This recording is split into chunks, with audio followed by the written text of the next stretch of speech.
Assalamualaikum warahmatullahi wabarakatuh. Pada kali ini saya akan menjelaskan tentang perkembangan kognitif peserta didik.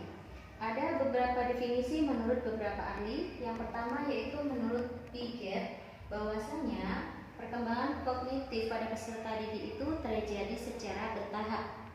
Jadi seorang siswa tidak bisa untuk menerima secara langsung sebuah pengetahuan atau langsung menggunakan pengetahuan tersebut, akan tetapi masih membutuhkan beberapa tahap. Nah, di sini ada beberapa tahap. Di antaranya satu, tahap sensomotorik, kedua, tahap praoperasional, ketiga, tahap operasional konkret, keempat, tahap operasional formal. Selanjutnya, pengertian perkembangan kognitif menurut Vygotsky, bahwasanya menurut Vygotsky, perkembangan kognitif itu menekankan pada konsep sosiokultural atau interaksi dengan orang lain dalam proses belajar. Lanjut pada karakteristik kemampuan proses dan keterampilan belajar kognitif peserta didik. Ini terdiri dari beberapa konsep, yaitu yang pertama yaitu persepsi, yang mana persepsi itu adalah proses untuk mengetahui beberapa hal melalui panca indera. Kemudian selanjutnya ada istilah memori. Memori itu adalah sistem kognitif pada manusia yang berfungsi untuk menyimpan informasi. Selanjutnya ada yang namanya atensi. Atensi itu adalah perhatian. Jadi merupakan konsep untuk menggambarkan ciri-ciri dan cara merespon dalam sistem kognitif. Selanjutnya yaitu ada komponen keterampilan kognitif peserta didik. Ini terdiri dari berbagai macam kecenderungan kemampuan juga. Yang pertama yaitu metakognitif, yang mana metakognitif itu adalah proses menggugah rasa ingin tahu.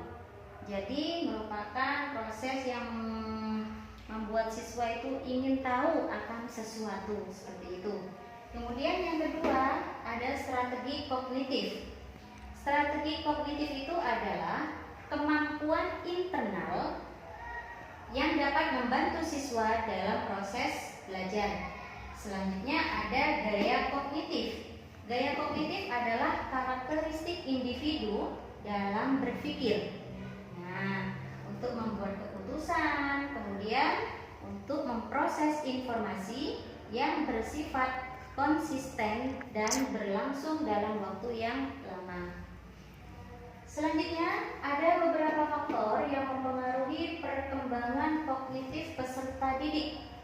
Yang pertama adalah faktor hereditas.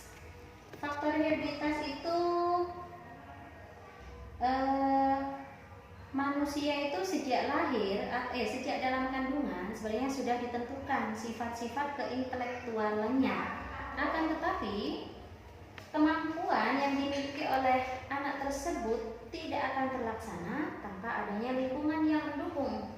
Nah, misalnya ada seorang anak yang terlahir dari keturunan orang cerdas, orang pandai misalnya. Akan tetapi anak itu berada di lingkungan yang tidak mendukung. Artinya lingkungannya itu tidak maju, tidak berkembang. Nah, sehingga kemampuan anak itu tidak akan tampak, tidak akan terlihat, karena tidak ada lingkungan yang mendukung anak tersebut untuk mengembangkan pengetahuannya. Kemudian faktor yang kedua yaitu faktor lingkungan. Faktor lingkungan ini yang paling kuat, yaitu ada dua, yaitu keluarga dan sekolah.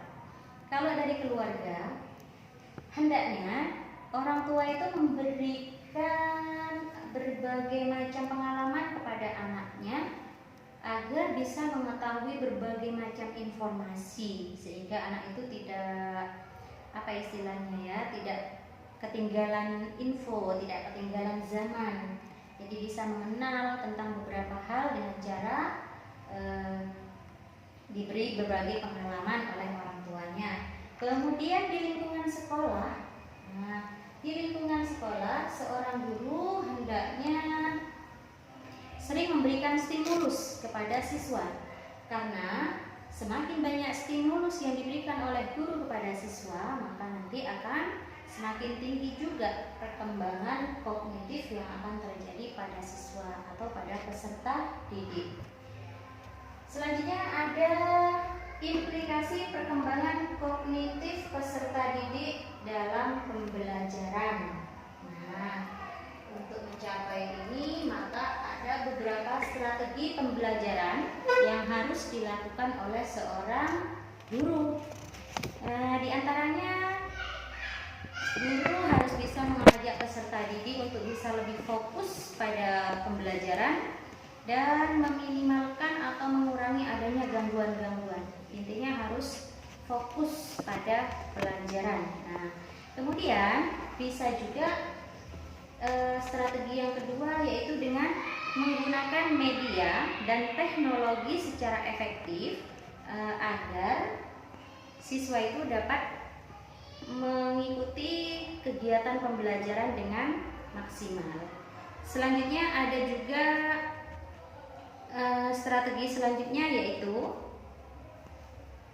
mengubah lingkungan atau suasana di kelas. Nah, bisa dengan merubah tempat duduk, bisa dengan merubah metode-metode pembelajaran di dalam kelas, supaya peserta didik itu tidak merasa bosan. Harus bisa seorang guru itu harus bisa membentuk variasi di dalam kelasnya, baik itu dari metode pembelajaran maupun dari penataan ruang.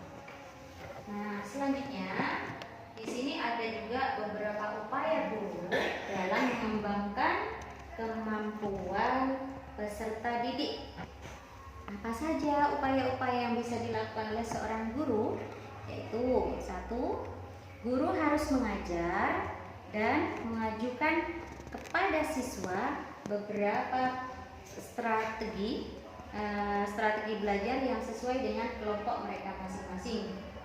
Kemudian bisa juga dengan memberikan pelatihan kepada siswa-siswi dengan memberikan tugas-tugas misalnya, dan juga bisa dengan menunjukkan strategi belajar yang mendorong peserta didik untuk menggunakan strateginya sendiri, dan juga memberikan kesempatan kepada peserta didik untuk belajar sendiri untuk bisa mengembangkan pengetahuan yang dimiliki oleh peserta didik tersebut.